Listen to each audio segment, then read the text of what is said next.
Construyeron ciudades más grandes que París, dominaron la astronomía sin telescopios y crearon una civilización destinada a durar para la eternidad. Luego, se marcharon. Durante más de 1000 años, sus silenciosas pirámides se alzaron como un enigma escrito en piedra y selva. Ahora, por fin estamos leyendo las pruebas que dejaron atrás, no solo en sus ruinas, sino en la propia química de antiguas formaciones cavernarias y en las cicatrices del hambre en sus huesos. Esta es la historia de la convergencia catastrófica que puso de rodillas a una poderosa civilización. Pero esta no es solo una historia de abandono. Es la historia de una sola tormenta perfecta, una convergencia de fracaso político, traición ecológica y un cataclismo climático que dejó a un pueblo que había dominado el tiempo completamente impotente ante él. Lo que hemos encontrado en la tierra y la piedra no es una respuesta simple, sino un aterrador plan de cómo una civilización puede, ladrillo a ladrillo, construir las mismas condiciones de su propio colapso. Y la última e inquietante verdad es que su mundo y el nuestro ahora se están hablando, a través de 1000 años de silencio. En el denso corazón de la selva lluviosa de Petén, una ciudad de piedra y ambición una vez respiró.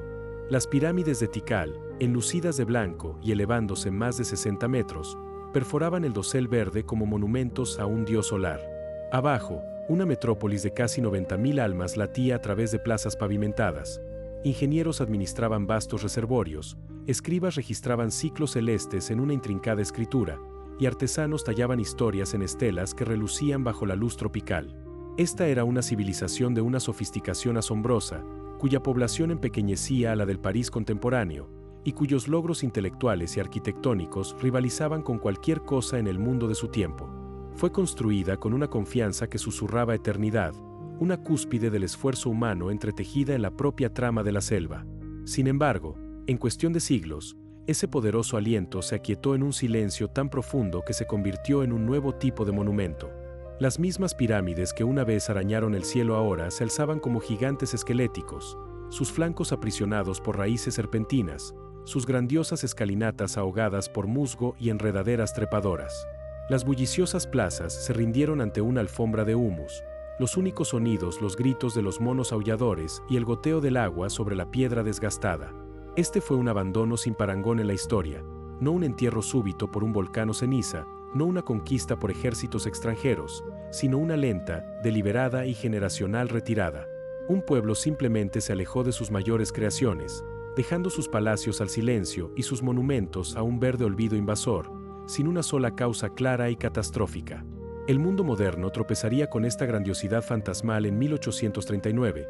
cuando exploradores como John Lloyd Stephens y Frederick Catherwood se abrieron paso por la jungla hondureña para encontrar las maravillas esculpidas de Copán emergiendo de la tierra. Su descubrimiento destrozó las suposiciones occidentales, demostrando que las Américas poseían un pasado de profunda complejidad. Hoy, armados con herramientas que aquellos primeros exploradores no podrían haber imaginado, láseres que ven a través de los doseles forestales, instrumentos que leen lluvias milenarias en las piedras de las cuevas, y la duramente ganada habilidad para descifrar los glifos mayas, somos los últimos en confrontar el enigma que ellos hallaron. Esta es la historia de esa confrontación, una minuciosa indagación de múltiples voces sobre una de las preguntas más inquietantes de la humanidad.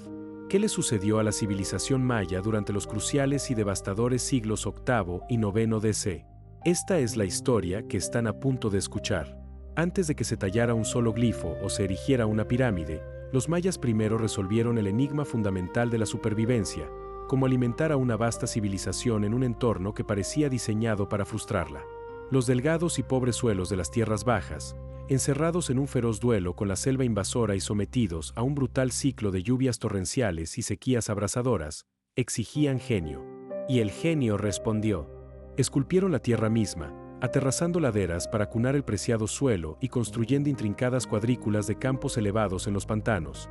islas artificiales rodeadas por canales que servían también como fábricas de nutrientes. Esto no era mera subsistencia, sino un calculado proyecto de siglos para generar el excedente agrícola que hace posibles las ciudades, sustentado por una red de relucientes caminos de piedra caliza que transportaban obsidiana, jade, sal y el sagrado cacao entre reinos. Este florecimiento no estaba gobernado por una sola corona, sino por una constelación de ciudades-estado rivales, cada una gobernada por un Kaul-Ahab, un rey divino que servía como la bisagra literal entre el mundo humano y el cosmos. El panorama político era un tenso y siempre cambiante tablero de ajedrez de unos 50 poderes independientes, donde la guerra sagrada era tanto una herramienta de Estado como un deber cosmológico. El epicentro de esta crónica competencia fue la rivalidad generacional entre las superpotencias Tikal y Calakmul, una guerra fría que periódicamente se volvía caliente con consecuencias devastadoras, como cuando la ciudad vasalla Quiriguá capturó y ejecutó al rey de Copán en el 738 después de Cristo. Esta fragmentación fue fuente de una extraordinaria vitalidad y dinamismo cultural durante siglos, pero también creó una falla fatal, un sistema estructuralmente incapaz de una acción unificada cuando se enfrentaba a una amenaza que no respetaba las fronteras de ninguna ciudad. La verdadera medida de esta civilización, sin embargo, residía en su mente. Mientras los reyes guerreaban y los campesinos atendían sus campos alimentados por canales, los astrónomos rastreaban los ciclos de Venus con una precisión obsesiva, y los escribas desarrollaron el único sistema de escritura completamente funcional en las Américas precolombinas. No solo registraban fechas, tejían narrativas de dinastía y destino en piedra, usando una escritura logosilábica de una flexibilidad asombrosa. Sus calendarios, el Hab, de 365 días, el ritual Tzolk'in de 260 días y el majestuoso cuenta larga que se extendía a través de milenios, no eran solo herramientas para marcar el tiempo, sino intrincados modelos de un cosmos que creían era su sagrado deber mantener. Es este mismo registro, destinado a durar por la eternidad, el que ahora nos permite escuchar su historia a través del silencio de 1000 años, y comprender el profundo peso de la promesa que, al final, rompería su mundo. Pero bajo la engañosa exuberancia del dosel forestal yacía una fragilidad oculta que siglos de genio podían posponer pero no borrar. El mundo maya se construyó sobre una profunda paradoja. La exuberante y asfixiante selva lluviosa prosperaba en un suelo sorprendentemente pobre, cuyos nutrientes no estaban encerrados en la tierra, sino en la biomasa viva y respirante de arriba. Cada acto de despejar terreno para un nuevo campo o extraer piedra caliza para un templo era una apuesta contra este hambre lixiviante, y la ambición monumental de la civilización exigía un impuesto oculto a la tierra. Para producir las toneladas de reluciente yeso blanco que revestían sus pirámides, alimentaban vastos y voraces fuegos con la selva misma, consumiendo árboles a una escala que dejó un silencioso y humeante registro en las capas de antiguos lechos lacustres. Una crónica de carbón y polen que cuenta una historia de deforestación progresiva, acelerándose bruscamente en los mismos siglos de su mayor gloria. Esta fue la tensión lenta e invisible, la deuda acumulada escrita no en estelas sino en el suelo, una vulnerabilidad insidiosa que haría temblar todo el magnífico edificio cuando llegaran los primeros verdaderos Ox. Y así, la tierra misma comenzó a volverse contra sus hijos, no con malicia, sino con la inexorable lógica de una trampa cerrándose. La deforestación y el cultivo intensivo que habían alimentado el cenit de las ciudades ahora desencadenaron un ciclo vicioso y autorreforzado. A medida que la delgada capa superficial del suelo, despojada de su ancla forestal, se erosionaba, ahogaba los mismos reservorios y canales diseñados para desafiar la estación seca, reduciendo el sustento vital de la civilización. Cada cosecha menguante creaba un imperativo político desesperado para despejar más selva, acelerando la erosión en una espiral de rendimientos decrecientes, un bucle de retroalimentación donde la solución al hambre solo profundizaba la hambruna. Para fines del siglo VIII, las tierras bajas mayas ya no eran la base resiliente de una edad dorada, eran un paisaje comprometido, un sistema llevado a su límite, su suelo agotado, sus reservas de agua precarias, sus amortiguadores naturales desaparecidos. El ambiente se había vuelto quebradizo, y una civilización construida sobre la promesa de la abundancia ahora se erguía sobre un terreno preparado para desmoronarse ante el primer verdadero y sostenido shock. Pero el golpe final y decisivo no vino de la tierra, sino del cielo. En lo profundo de las oscuras y goteantes cavernas de Belice, testigos silenciosos crecieron milímetro a milímetro agonizante, estalagmitas y estalactitas que, como los anillos de los árboles de piedra, encerraron en sus redes cristalinas la firma química precisa de cada estación que pasaba. 1000 años después, los científicos entrenarían espectrómetros de masas sobre estos espeleotemas y leerían, en las sutiles proporciones de isótopos de oxígeno, una historia aterradora. Los datos, convergiendo con evidencias de sedimentos lacustres y núcleos marinos, revelaron un patrón crudo e innegable. Comenzando alrededor del año 800 después de Cristo y durando más de un siglo, las tierras bajas mayas fueron azotadas por una serie de sequías severas y multianuales de una magnitud que la región no había visto en milenios. Este fue el detonante climático, el choque externo catastrófico que llegó precisamente cuando la civilización era más vulnerable. Para una sociedad cuya existencia hidráulica completa, los embalses, los canales, el agua potable misma de sus grandes ciudades, estaba diseñada en torno al retorno predecible de las lluvias estacionales, una sequía prolongada no era una crisis por gestionar, era una sentencia de muerte escrita en la humedad ausente de 1000 tormentas desaparecidas. Para Tikal, la ciudad de 90.000 habitantes, la maravilla de ingeniería que fue su salvación se convirtió en su prisión. Su complejo de 2 embalses interconectados, una red de cuencas y canales revestidos de piedra que capturaban cada gota de lluvia de las vastas superficies de las plazas, había sido un triunfo de previsión hidráulica, un sistema diseñado para contener cientos de miles de metros cúbicos de agua, suficiente para llevar a la metrópolis a través de la predecible estación seca de 5 meses. Pero los modelos hidrológicos revelan la brutal y simple matemática de la nueva realidad. 2 o 3 años consecutivos de la severa sequía que ahora azotaba la región eran suficientes para drenar por completo esta inmensa reserva. El sustento de la ciudad comenzó a desaparecer ante los ojos de sus habitantes, los niveles de agua hundiéndose día a día, exponiendo el lodo agrietado y resecado por el sol en el fondo de los embalses, las superficies una vez reflectantes reduciéndose a pozas aisladas y estancadas que criaban desesperación y enfermedad. Esta fue la convergencia catastrófica. El choque climático no creó la crisis de la nada, sino que actuó con precisión quirúrgica sobre las vulnerabilidades que la civilización había construido en sus propios cimientos, la escala monumental que demandaba más agua de la que la Tierra podía almacenar con seguridad, la fragmentación política que impedía una respuesta regional coordinada, la tensión ecológica que no dejaba margen para el error. El pueblo de Tikal, amos de su mundo, ahora estaban atrapados en el corazón de una selva, viendo cómo su última agua potable se evaporaba bajo un cielo despiadado y sin nubes. Y así, con el último agua del embalse filtrándose en el lodo agrietado, el segundo dominó cayó con un silencio más profundo que cualquier grito de batalla. A través de la tierra, los campos meticulosamente diseñados, las plataformas elevadas en los pantanos, las laderas en terrazas, se transformaron de exuberantes cuadrículas geométricas de vida en paisajes esqueléticos de desolación. Los tallos de maíz, que una vez fueron un mar verde susurrante de promesa, ahora se erguían como fantasmas quebradizos y blanqueados por el sol, sus hojas enrollándose hacia adentro como dedos esqueléticos.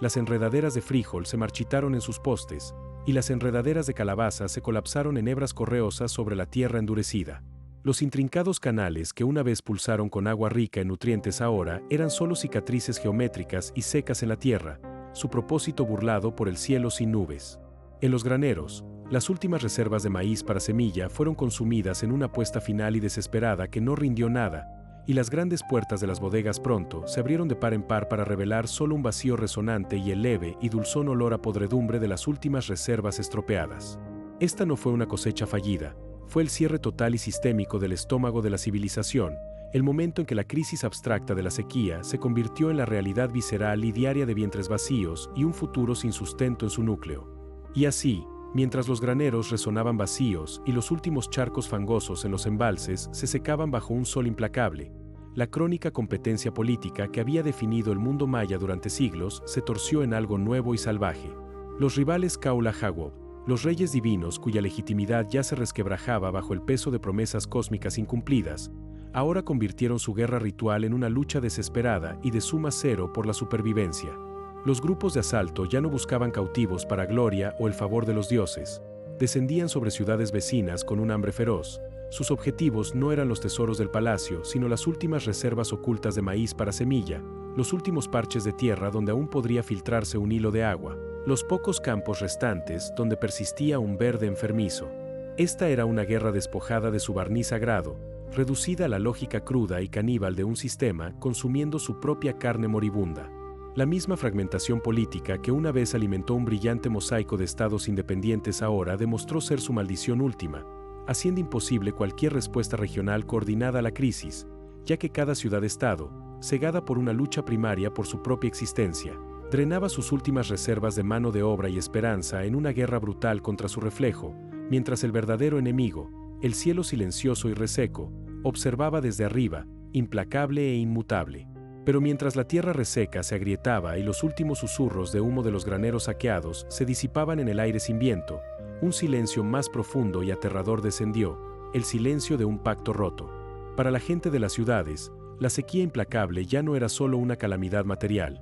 era un veredicto cósmico, escrito en el polvo de los embalses vacíos y los restos esqueléticos de los campos de maíz. El Kaulahab, la bisagra divina entre mundos, había prometido asegurar las lluvias, nutrir a los dioses con ritual y sangre, mantener funcionando la gran maquinaria celestial del sol y las estaciones. Ahora, el cielo mismo se había convertido en una cúpula vacía y despiadada de negación, una declaración pública e innegable de que el rey había fallado en su deber más sagrado. En las plazas donde las multitudes una vez se reunían para presenciar el poder del rey, un conocimiento nuevo y corrosivo comenzó a circular con los susurros, un temor espiritual de que el caos político y el hambre física eran meramente síntomas. Si los dioses les habían dado la espalda, si los ancestros no escucharían, entonces todo el orden social, desde el palacio hasta la choza del campesino, estaba construido sobre cimientos de arena. El rey, una vez el eje del cosmos, ahora estaba expuesto como un hombre que no podía ordenar a las nubes, su legitimidad divina evaporándose más rápido que las últimas gotas preciosas en la cisterna real, dejando atrás solo la cáscara hueca de un trono fallido y la mirada aterrada y desilusionada de su pueblo. Y así, el terror espiritual se solidificó en acción física, la última blasfemia erupcionando desde las mismas piedras destinadas a asegurar la eternidad. En piedras negras, a lo largo del río Usumacinta, el último y violento ajuste de cuentas con la realeza divina no fue tallado en glifos, sino en las brutales cicatrices dejadas sobre ellos. Siglos después, los arqueólogos descubrirían la escalofriante evidencia, las grandes estelas, esas losas orgullosas y pulidas que una vez llevaron los serenos y autoritarios rostros de los Kaulahagwob y los intrincados registros de sus mandatos celestiales, habían sido derribadas deliberadamente, sus cuerpos de piedra destrozados con una furia concentrada y metódica. Esto no fue obra del tiempo o de saqueadores, fue un acto calculado de iconoclasia, una rebelión escrita en el lenguaje de la piedra caliza hecha añicos. Los finamente esculpidos retratos reales yacían en fragmentos, los glifos que proclamaban el linaje divino ahora silenciados bajo los escombros, los mismos símbolos del orden cósmico reducidos a escombros sin sentido por las manos de quienes una vez los reverenciaron. En ese violento y cacofónico momento en que piedra golpeó piedra, la crisis abstracta de legitimidad se volvió horriblemente tangible. El pueblo, o quizás élites rivales aprovechando el momento, declararon con martillos y cinceles que si el rey en carne y hueso no podía mandar la lluvia, entonces su imagen congelada no tenía poder y no merecía santuario, borrando en una furia de polvo y esquirlas la misma memoria del pacto fallido entre el cielo y la tierra. Entonces, mientras el polvo se asentaba de las estelas destrozadas, un tipo diferente de silencio comenzó a extenderse por la tierra, un silencio no de violencia, sino de cesación, tan profundo y final como la última nota de una canción que se desvanece.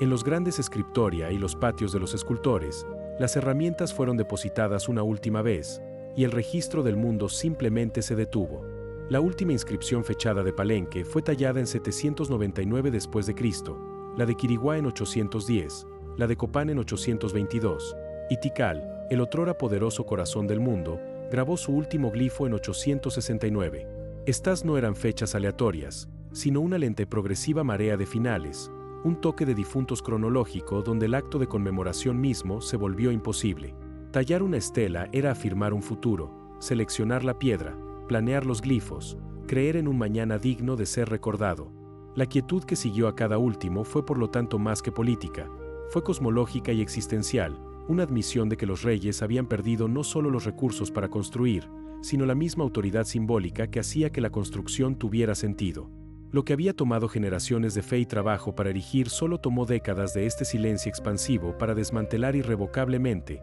dejando la gran narrativa de la dinastía y la divinidad suspendida en el aire, inacabada y para siempre quieta. Sin embargo, incluso cuando el último cincel cayó en silencio, otro registro más íntimo estaba siendo escrito, no en piedra, sino en hueso, y en el detrito mundano de vidas deshilachándose.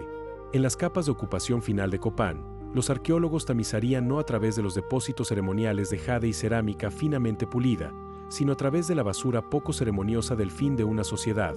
cuencos utilitarios rotos dejados donde se quebraron, huesos de animales descuidadamente arrojados dentro de los corredores de lo que una vez fueron espacios sagrados del palacio, el colapso físico de la distinción entre lo sagrado y lo profano. Este sombrío archivo encontró su expresión más elocuente en los mismos esqueletos, donde los bioarqueólogos leyeron una historia de agonía prolongada y generacional, líneas de hipoplasia dental grabadas durante la desnutrición infantil, densidad ósea reducida por el hambre crónica, y las señales reveladoras de infecciones que un cuerpo bien nutrido habría combatido. Aquí, en el testimonio silencioso de los restos de la gente común y su basura descartada, el colapso abstracto de reyes y calendarios se volvió visceral, un desastre lento y desgastante de vientres vacíos y cuerpos debilitados, demostrando que mientras las élites realizaban sus últimos rituales inútiles, la misma carne de la civilización había estado consumiéndose durante décadas, dejando atrás la evidencia más directa y desgarradora de todas. Y así, el gran corazón de piedra de Tikal comenzó a latir su último ritmo irregular, no en una catástrofe final, sino en una lenta, pragmática e irreverente contracción. Los complejos residenciales externos de la ciudad, una vez bulliciosos con la vida de artesanos y agricultores, fueron los primeros en ser abandonados. Sus techos de paja se hundieron y colapsaron en los huertos de cocina invadidos por la maleza, mientras los caminos de arena blanca que conducían a ellos desaparecían bajo una marea creciente de vegetación pionera. A medida que la población se retraía hacia los menguantes embalses y el núcleo ceremonial, una nueva y desesperada arqueología fue inscrita sobre la vieja grandeza. Dentro de los vastos patios de yeso pulido de los palacios, hogares rudimentarios de piedras recolectadas florecieron como hongos, su hollín manchando las superficies sagradas donde solo sacerdotes y nobles habían pisado alguna vez. Simples cobertizos de ramas y esteras harapientas fueron apoyados contra las fachadas esculpidas de los edificios administrativos, y el aire, una vez pesado con incienso de copal, ahora llevaba el olor acre de las fogatas que quemaban cualquier trozo de leña que pudiera ser recogido. Esta era la anatomía de un abandono en progreso, una sociedad aún no muerta, pero desmantelando activamente su propio orden social, donde los límites una vez absolutos entre espacio sagrado y supervivencia profana se disolvían en la lucha pragmática por un día más, marcando la primera ola tangible de un éxodo que, en las décadas siguientes, dejaría las silenciosas pirámides erguidas como solitarios centinelas sobre una ciudad reclamada no por reyes, sino por el indiferente y paciente verde. Luego llegó el momento de absoluta quietud, cuando el último fuego del hogar fue sofocado y el último paso humano resonó alejándose hacia el bosque expectante, un silencio tan completo que era un sonido en sí mismo. En un corredor del palacio de Copán, una cuenta de jade pulido yacía olvidada junto a una hoja de obsidiana caída. En un basurero de cocina de Tikal, el caparazón a medio comer de un caracol estaba junto a una piedra de moler volcada, abandonada a mitad de la comida. Con el último residente ido, la ciudad dejó de ser un hábitat y se convirtió en mera geografía, un recipiente vacío en el que la jungla se vertió con un suspiro de alivio. La transformación fue inmediata e implacable.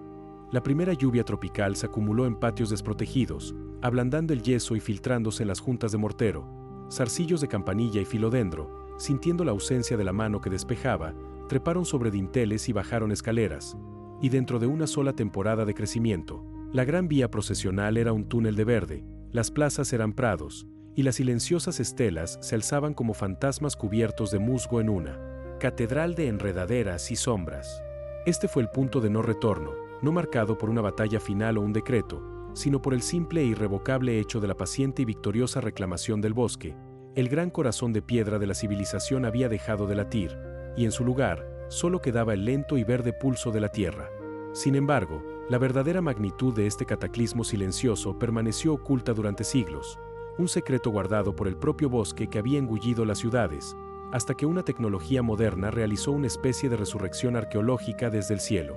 Desde el vientre de una aeronave que volaba a baja altura, pulsos de luz láser, lidar, llovieron sobre el dosel guatemalteco, penetrando el denso velo verde para cartografiar el terreno inferior con precisión centimétrica, y lo que reveló fue una revelación que recalibró la escala de la historia misma. Los mapas mostraban no solo las ruinas conocidas de Tikal o Copán, sino cientos de pueblos, aldeas y centros ceremoniales menores previamente desconocidos, una vasta constelación de asentamiento humano oculta bajo las hojas.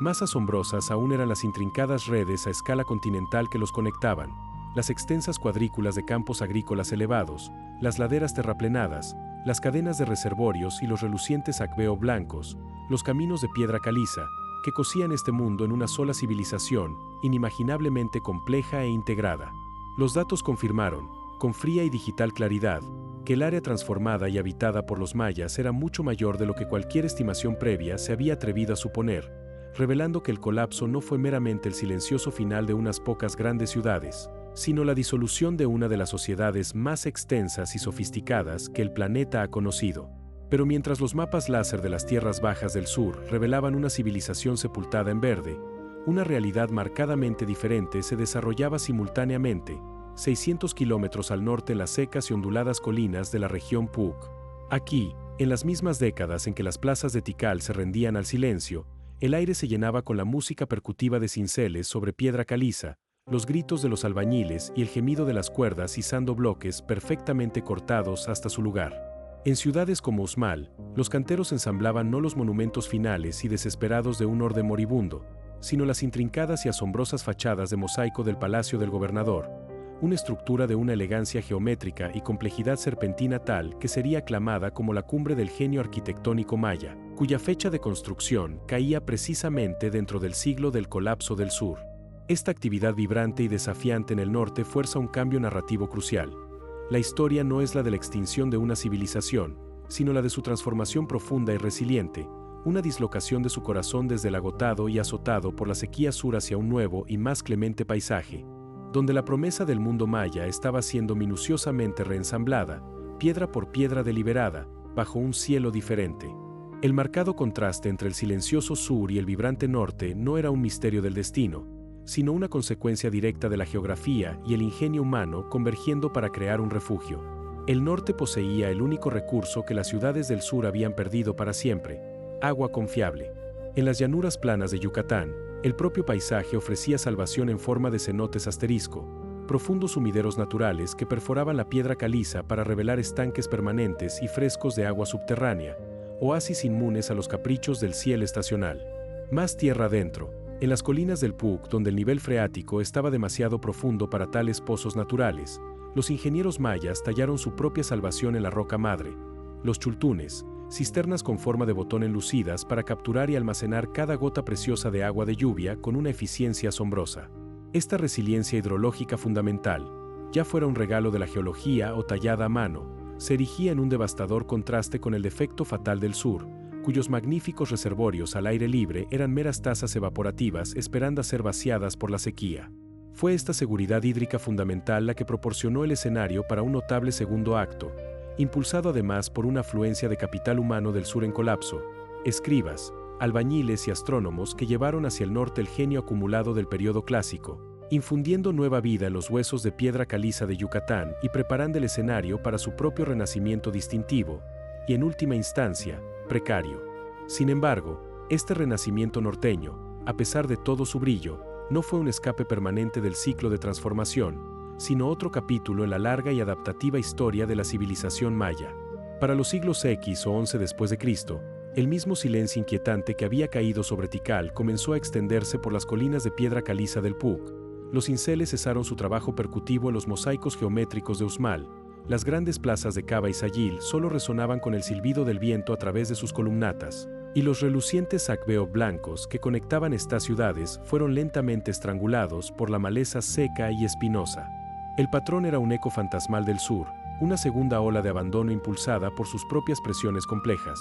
variaciones climáticas que eventualmente alcanzaron incluso estas cisternas resilience, rivalidades políticas internas y el ascenso de nuevos poderes que competían por el dominio. Una vez más, la naturaleza comenzó su paciente e implacable reclamación, mientras las enredaderas leñosas y las raíces fibrosas buscaban las juntas precisas entre las piedras del mosaico, y las elegantes fachadas del Palacio del Gobernador fueron lentamente cubiertas con un sudario de verde trepador, los magníficos logros de la era Puuc disolviéndose gradualmente de nuevo en las anónimas colinas vegetadas de las que habían surgido, marcando no un final, sino otro giro definitivo en el viaje incesante de la civilización.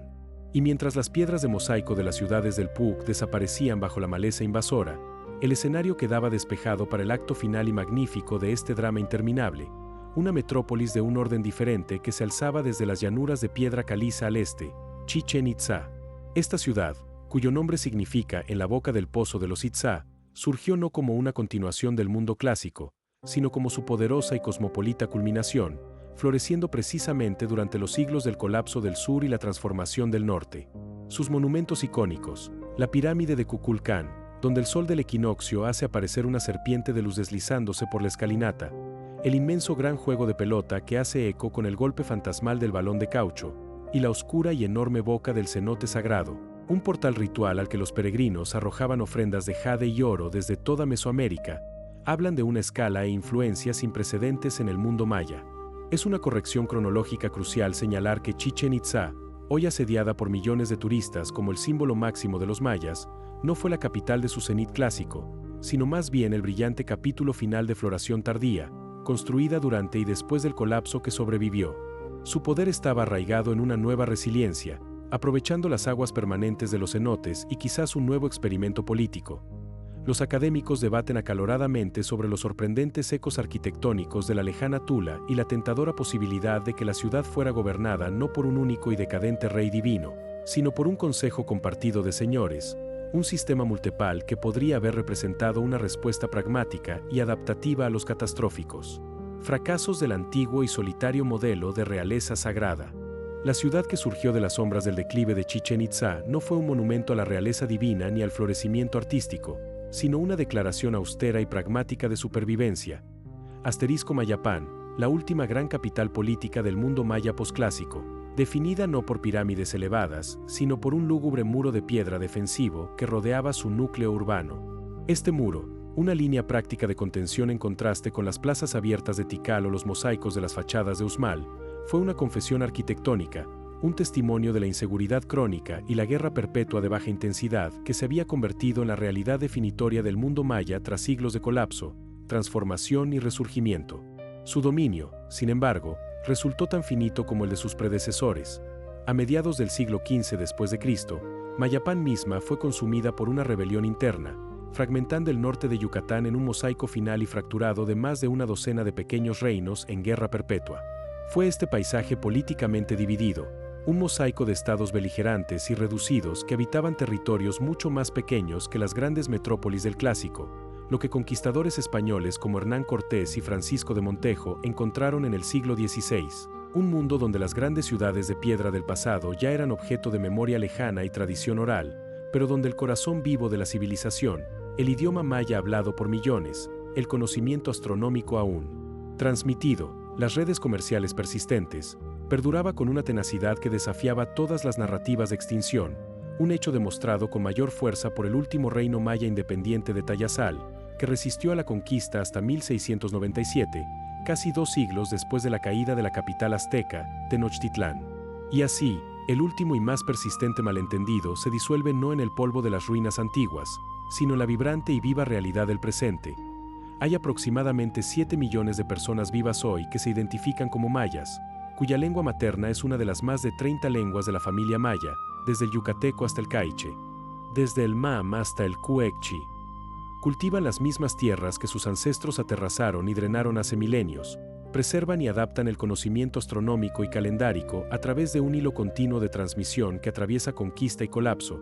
y afirman activamente su identidad no como los descendientes lejanos de una civilización extinta, sino como la continuación viva de una que sufrió una transformación profunda, no una extinción. Esta distinción crítica replantea toda la epopeya. Los mayas perdieron sus ciudades monumentales, su densa producción intelectual del periodo clásico y su unidad política, pero su pueblo, su profunda conexión con la tierra y el núcleo resiliente de su conocimiento cultural persistieron, se adaptaron y perduran. La mera necesidad de recordarle al mundo este hecho es en sí un síntoma revelador,